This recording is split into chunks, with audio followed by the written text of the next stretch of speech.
Siz bir cuma oldu işe gelgeningizde sizde günah yok. Siz bilbeysiz. Tuğanlar, birinciden buna tertip saktaydı. Biz uçudan hiç nerse çeçilmeydi. Kudayga şükür, hazır eldin bağırdığı жаңы бийликти ümit kılıp жаңыча жашоо баштайбыз деп ümit кылып турабыз. Анан мэрибиз дагы Кудайга шүгүр, жаман эмес. Мурдагы мэрлерден жакшы десек дагы болот. Эми мынау илги зиним ушул жердин жетекчиси сенсиңби өзү? Мен сага бир 2 суу вопрос беремин. Анан экотехинспекциянын начальниги сиз ушуну карап туруңуз. Бул жерде литейный цех бар, туурабы? Темирди эритет. Темирди эритиш үчүн баягы очокторду, печкаларды суу менен охлаждение кылат. Ошонун суусун бул жактан сороп дагы обратка суусу каяка түшөт? Ошол эле обратка кетет. Ал ошол жок, сен так жооп бериңиз суроо. Ошол суу септигиң барбы же ошол бир эле суу айланып жүрөбү? Мындай да, сиз айткан туура. Мына бул бассейнде эле айтып бердим. Ошол эле каналдан соруп, жана турбада келет отпайсызбы? Обраткасы каяка барат? Ошол эле турба ошо обраткага бакыга түшөт, бочкагачы. Ошодон кайра насос менен сорот ишкерге. Жок, эми угуп турукам. Мен жалган айткандан башка иш кылсам да жалган айткан. Обратка сууң кайра эле баягы резинка турба менен каналга түшөт. Ооба. Саркындысы, урматтуу мэр. Бул экотехинспекция сизге 100% мыйзамсыздык. Мен мына заводду иштей берукам. Иштеп, иш орун түзүп, эл иш менен камсыз кылганыңачы Кудайга сага 1000 мертем шүгүр, молодец. Эгерде Кыргызстанда ушундай 100 бала болсо, Кыргызстан четке мигрант болуп чыкпайт. Но талапка жооп бериш керек. Бул биринчиси, сенин сууң каналдан чыгат дагы кайра каналга 100% түшүп атканына көзүм менен көрбөсөм, мына көзүм көр болсун. Жөн туруп тур сен. Бул биринчи маселе. Анан ар кандай ишкана болбосун, менчик ишканабы, өкмөттүн ишканасыбы, иштөө нормасы болот. Саат 8ден 5ке чейинби, 8ден 8ге чейинби иштөө нормасы болот. Эми сен жана мына журналисттерге айтып атасың, анда мэр келе эле мен унчукпадым. Бул промзона деп. Ладно, промзона болсо бул жерде үйлөр турат. Эми бул үйлөрдү мыйзамсыз берди десең, онда көп адам камалат азырчы. Бардыгынын документи бар. Сенде да документиң бар. Бирок саат түнкү саат 12-1 таракка турак иш кылат. Таң аткыча деген. Жалган айтпагын укам. Башкасын кыл, жалган айтпагын. Таң аткыча иштер болуп бул жерде. Эгерде мен ушул жерде жашаганда лично мен чыгат элем. Мен алсыраак жашаганым үчүн мага угулат, бирок тарактаганы мен уйкумду бузбайт. Сен ушул эки эле нерсеге жооп бер. Ошол эки нерсе менен сеники мыйзамсыз кылат. Сенин сууң азыр мына балдар. Азыр мына мэр келип калыптыр. 1 саат 2 саат угамын деп атат. Барып ошол жерди көрсөтөйлү, туурабы? Onu alıp koydu da hoca. Geçe tartkan mına kızlar. Tarttın Суу мына карап турула тургандар. Будан 5 жыл мурда, монуз эже билесиз. Мына Бирадырдагы суулар, ондо Талай Насырбекович мэр эмес эле. Туура. Ондо Айтмамат Кадырбаев бар эле. Мына суубузга билесиңер, а? Ошол бир тамчы суу түшкөндөн канча тополоң болгон, Бүгүнгүндө деле ушунда. Эми жапалактын 100% таза суу менен камсыз боло элек. Буга чейинки анча-мынча кошоматчылар 100% таза суу менен камсыз болду деп отчет берилген. Буга чейинки мэрге. Мен билем буну. Бирок 100% таза суу менен камсыз боло элек. Резервуарлар курулат деп атат мына жакында.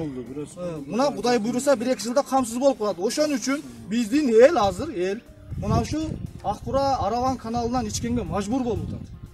Анан эми элестетикам, сен бияктан сууну алып чыгып туруп кайра сууга ошол охлажденияланган сууну түшүрүп атсаң, бул өкмөткө эмес, мыйзамга эмес, Кудайга жакпайт. Сенин мына кылып аткан ишиң Али бир сөз менен Не только bunun заводу, мына мусор бар, мусор. Өйдө да жактагы. Ушу мусорду башка жакка мына мэрден суранабыз, көчүрүп бериңиз, урматтуу мэр. Себеби ошол мусордун негизинде 6 адам азыр эмчегин алдырды, аял кишилерден. Бир көчө Сасыкбаев көчөдөн. 2 адам инспекция начальниги. Азыр сиз акаңыз просто жооп керек. 1 минут турган. Жок, неме? Ака, ушу сурооңузга жооп берип коеюн. Мен мына экотехинспекция начальнигине бир вопросту коеюн. Азыр эгерде анан кийин жооп берет. Таркынды суу түшүп аткан болсо, мыйзамсыз болобу иши? Сөзсүз мыйзамсыз. Всё, көрсөткүлө балдар, ошону аз көрөлү. Эми мына ака. Эмичи Санжардар суу. Азыр эми мэрди тияка барып көрсөтүштүн кажети жок. Ал бардыгынан кабардар көрсө, кече көргөн. Эми бир жерде кыска нускалып, азыр мына элгизди да бир угайлы. Азыр угайлы. Мен бир суроо берейин балагачы.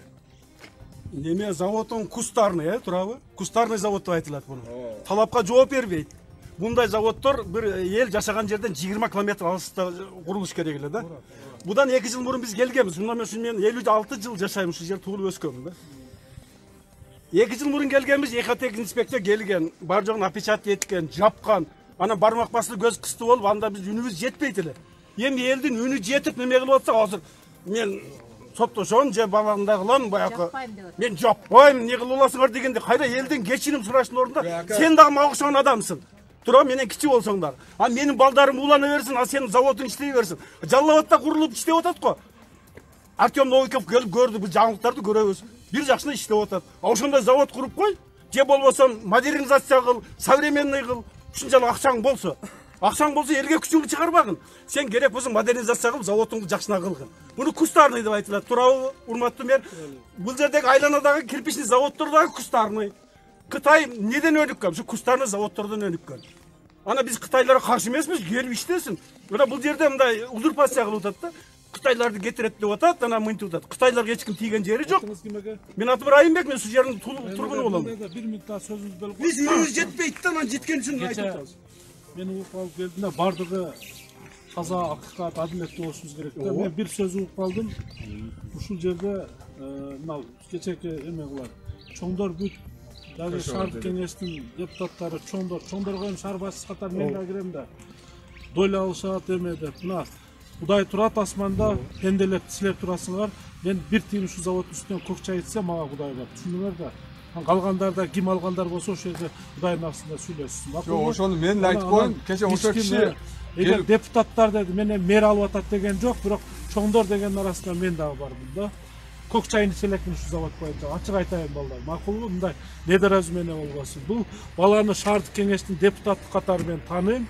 Иш боюнча аласа бересем жок да, мындай иш боюнча аласа берем. Силер тараптан андай күмөн дагы болбосун.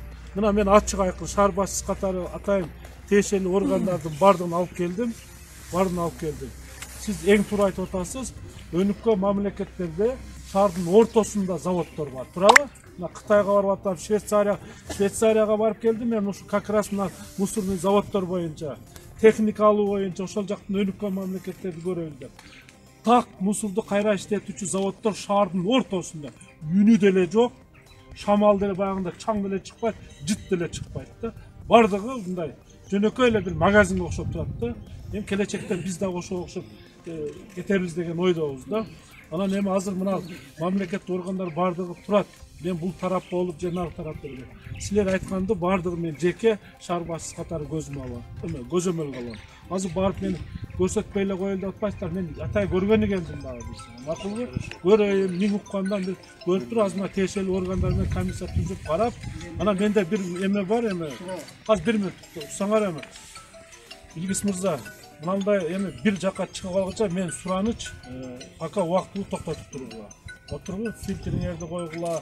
Булар айткан талаптагыдай болгуча мен суранычымын. Азыр кайра мен келип кеттеп, кайра дагы завод иштеп, дагы зыяндуулук боло берсе, элде нааразычылык ошондой болуп калат. Азыр пока мен бир тарап карабайын туугандар. Келип эле анан эл топтолсо эле ишкана жабыла берсе, дагы болбойт. Азыр ишкерлерди бардыгыбыз колдойбуз атат. Экономиканы көтөрө турган ушулар. Анан бир жерде кен чыкса, бир жерден завод ачылып атса, бир жерден бир базар ачылып атса, анан бардыгын эле эл көтөрүп жаптыра берсек, анда кыргыз мамлекетте өнүкпөйбүз. Ошон үчүн бардыгы бирок мыйзам чегинде болуш керек. Мыйзамды ошо элге зыяндуулугу келбей турган, башка жактарын бардыгын кармап туруп, эме карап туруп. Мына эгер биз шаар башчысы катары, мына эгер азыр айтып аткан Райымбек айткандай жаңы завод оңдойм десе, биздин милдет сага шарт түзүп бере. Ошо фондко проект жаз, акчадан жардам берели мынандай. Тура өндүрүш болуш керек. Жумуш ордун болуш керек, аны өзүңөр жакшы айтып атасыз.